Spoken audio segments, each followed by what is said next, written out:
वो फोन और मिलना सब प्रकार से पृथ्वी के सभी मनुष्य के लिए बंद रहेगा।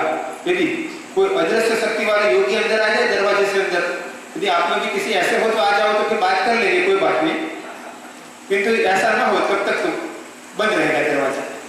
अब अपवाद स्थिति कि मेरा स्वास्थ्य ठीक ना है और मुझे आपको कहना पड़ा है कि मुझे बाहर आना पड़ा, किंतु मुझे कोई इंटरेस्ट नहीं है इसके सिवा, दुनिया में कुछ देखने का इंटरेस्ट नहीं है, न मिलने का इंटरेस्ट है। और संसार में एक भी व्यक्ति ऐसा नहीं है कि मुझे इससे अटैचमेंट है, किसी से मुझे नफरत ही नहीं है। और एक बात मैंने आज आत्मसात कर ली, धारण कर लिया, मैं मेरे जीवन में किसी के नाम पर चौकड़ी नहीं करूंगा, कभी भी नहीं करूंगा।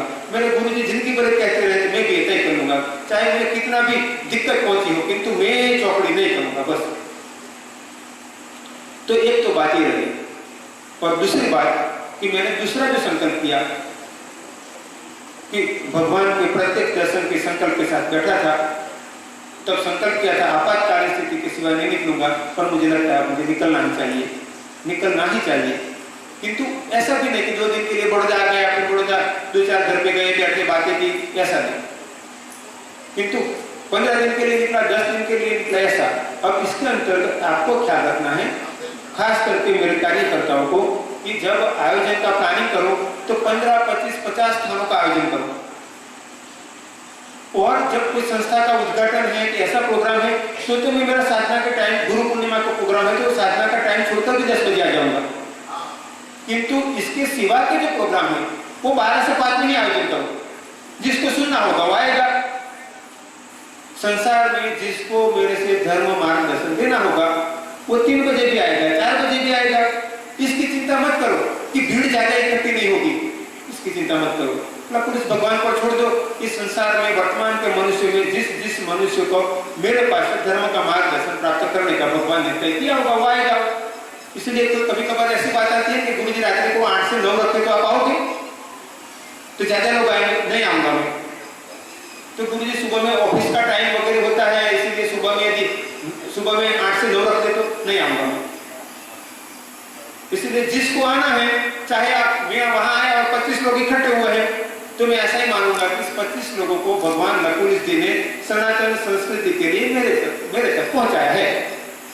तो मैं आपसे इसलिए आग्रह नहीं करूंगा कि आपने 1000 लोगों को क्यों नहीं बुलाया। प्रयत्न करो ज्यादा लोग लाभ लें, किंतु ऐसा आयोजन करो मैं जब भी प्रवास में निकलूं तो इसी अंतर्गत ही कार्य होता रहे। दूसरा है कि मैंने आपको खाने की बात कही, तो आप बहनों को, खास करके भाइयों का तो कम, किंतु बहनों को, कि बहनों को पकड़ लेना है। गुरुजी थोड़ो सिरो बनाओ, गुरुजी थोड़ो जरा लीजिए, जरा 1 चमची, ये भी कैसी बात आपने काढ़वानी नहीं।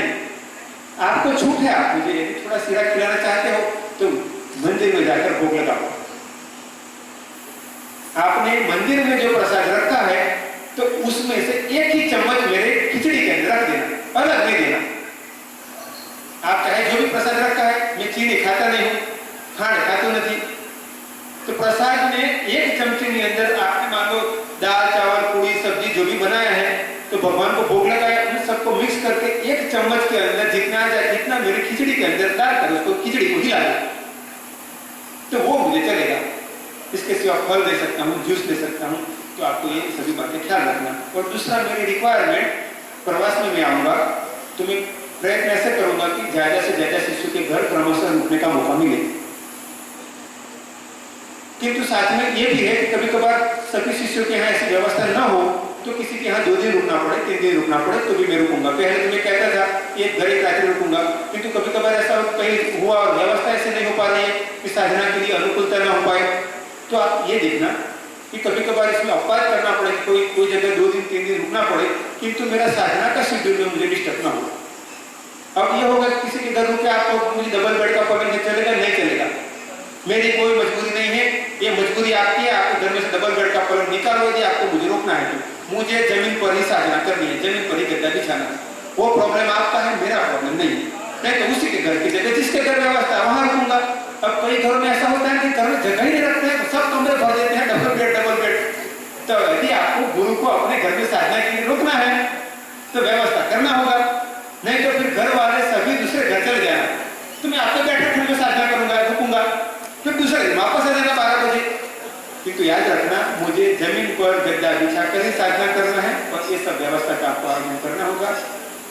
अभी यहाँ की गुरु वंदना के कार्यक्रम के बाद आप सब प्रणाम कर सकते हो, चरण स्पर्श कर सकते हो, किंतु कल से आपको याद रखना है। मैंने पहले प्रवचन में कहा था, किंतु आप में से ज्यादातर लोगों ने मेरी बात मानी नहीं,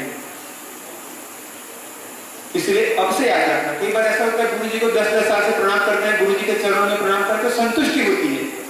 जब तक गुरु जी के चरणों में स्पर्श करके प्रणाम न करें, और कई बार तो ऐसा लगता है गुरु जी ने एक बार हाथ हिला दिया, कई बार 3 बार हाथ हिलाए ना, तो कई शिष्य मेरे ऐसे हैं कि इंतजार करते हैं, एक फिर भी अटकता हूं तो पूछा नहीं करते सर, फिर दूसरा, फिर मुझे लगता है कभी उनका प्लानिंग है कि 3 बार तकलीफ पड़े, तो तीसरी बार करता हूं, फिर वो बड़े खुश होकर के सर उठाते हैं। किंतु अब ऐसा रखना, मेरा पूरा आशीर्वाद है, इसमें कोई कमी नहीं है, किंतु चरण स्पर्श न करो। आप जब करोगे तो आपको देखकर दूसरा भी करेगा। एक तो मैंने ऐसा जो क्या किचन में वहां में बैठता था, वो आज से मैंने बंद कर दिया, अब यहाँ ही बैठूंगा मैं, यहाँ ही पानी का जग रख देंगे, मैं मेरे ओमकार में से आऊंगा तो वहां से सीधा यहाँ आऊंगा। मुझे यदि कभी फ्रेश होने की जरूरत पड़े तो ब्रह्मचारी का रूम में 5 नंबर में इसमें जाकर हाथ कर दूंगा, फ्रेश होना नहीं, वो आऊंगा, यहाँ ही बैठूंगा और यहाँ से सीधा वापस जाऊंगा वहां पर। अब मैं स्टेज पर ही बैठूंगा, फिर आप यहाँ बैठकर आप सत्संग कर लो, ऐसा 2-4 लोगों के नजदीक बैठ जाओ। तो ये हमारी व्यवस्था रहेगी।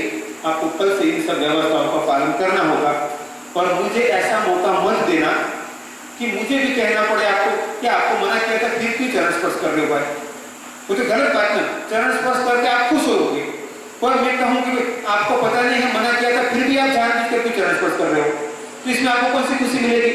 तो एक बात ये ध्यान रखना।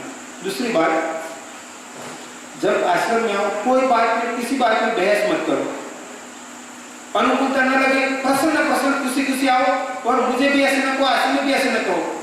आए आप 12 बजे आए, 1 बजे आए, आपको लगता है कि रहने के लिए रूम अनुकूल नहीं है, तो ऐसे कहो गुरु जी हम तो 4 बजे जाने वाले हैं, तो फिर कल फिर से आएंगे, और हमने बड़ौदा रुकने की व्यवस्था की हुई है, तो मेरे को अच्छा कल 12 बजे आ जाना, खाना साथ में लेंगे। मैं आपको ऐसा नहीं कहूँगा क्यों बड़ौदा रुकने की व्यवस्था की है, कमरे खाली है क्यों वहाँ, ऐसा नहीं कहूँगा मैं। यदि आपने कहा कि गुरु जी कल हम 1 बजे आएंगे, खाना खा के आएंगे, तो अच्छा ठीक बात है, मेरा कोई आग्रह ऐसा नहीं होगा कि आप यहाँ ही खाना खाओ, किंतु आप खाने में, रहने में, व्यवस्था में आग्रह करोगे तो एक तो मैं सन्यासी भिक्षा मांग कर चलाता हूँ, नहीं होता है तो दिक्कत झेलता हूँ, इसमें फिर मुझे दूसरा टेंशन आता है कि उस शिष्य को एक कमरा नहीं मिला, उसको खाना नहीं मिला, तो बोलो आपने मेरी सेवा की, मुझे परेशानी दी, बोलो वो तो सेवा तो नहीं हुई ना, दिक्कत ही पैदा हुई मानसिक, और इसमें आपको कौन सा पुण्य मिल जाएगा, कौन सा धर्म लाभ हो जाएगा? बिल्कुल नहीं, गलत ही बात। मेरे तक या तो बात ही नहीं आनी चाहिए, ऐसी ही बात आनी चाहिए। कार्यकर्ता ने कहा आपको ये रूम ठीक लगा, तो हो जाए तो प्रेम से कहो, ऐसा करते ना, सुबह में वापस आ जाएंगे कल, और न तो मुझे बुरा लगे ना मेरे कार्यकर्ताओं को, और इस बात की मैं यहाँ कह ही देता हूँ, कोई चर्चा भी नहीं निकालना, किंतु आश्रम को ऐसी व्यवस्था ही चलाएंगे। तो सब मिलकर प्रयत्न करना कि हम सब सिर्फ और सिर्फ हमारे अपने कल्याण के लिए इकट्ठे हुए हैं, नहीं कि आप मेरे कल्याण के लिए आ रहे हो। हम सब अपने अपने कल्याण के लिए इकट्ठे हुए हैं, हम साथ मिलकर धर्म कर्म करें, अपना कल्याण करें, अपने कल्याण के साथ परिवार का, बच्चों का, सबका कल्याण हो, भगवान लकुलित जी का शिव शंकर का कार्य हो, उनका अनुग्रह उतरे, और मेरा और आपका सभी का कल्याण हो, सभी स्वस्थ रहे, सभी उत्तम जीवन जीते हुए उत्तम यात्रा कर सके, अपनी जीवात्मा को कल्याण कर सके। इन सब बातों को याद रखना। अंत में भगवान लकुलित जी को मैं प्रार्थना करता हूँ, गुरुदेव प्रणवानंद जी, गुरुदेव कृपालु मुनि जी, गुरुदेव राजर्षि मुनि जी को प्रार्थना करता हूँ कि हम सबको ऐसी मति, शक्ति, परिस्थिति, आत्मीय जन क्षमता प्रदान करो, हमें ऐसा संरक्षण और अनुग्रह प्रदान करो जिससे हम विश्व में सनातन संस्कृति पुनरुत्थान का उत्तम कार्य कर सके, परमार्थ के उत्तम कार्य कर सके, और अपने जीवात्मा के कल्याण हेतु उत्तम आध्यात्मिक साधना कर सके। स्व कल्याण के साथ सर्व कल्याण करते हुए आप गुरुओं का आशीर्वाद अनुग्रह सदैव प्राप्त करते रहिए। ओम ओम सबका मंगल हो, सबका मंगल हो, सबका मंगल हो। ओम जय भगवान।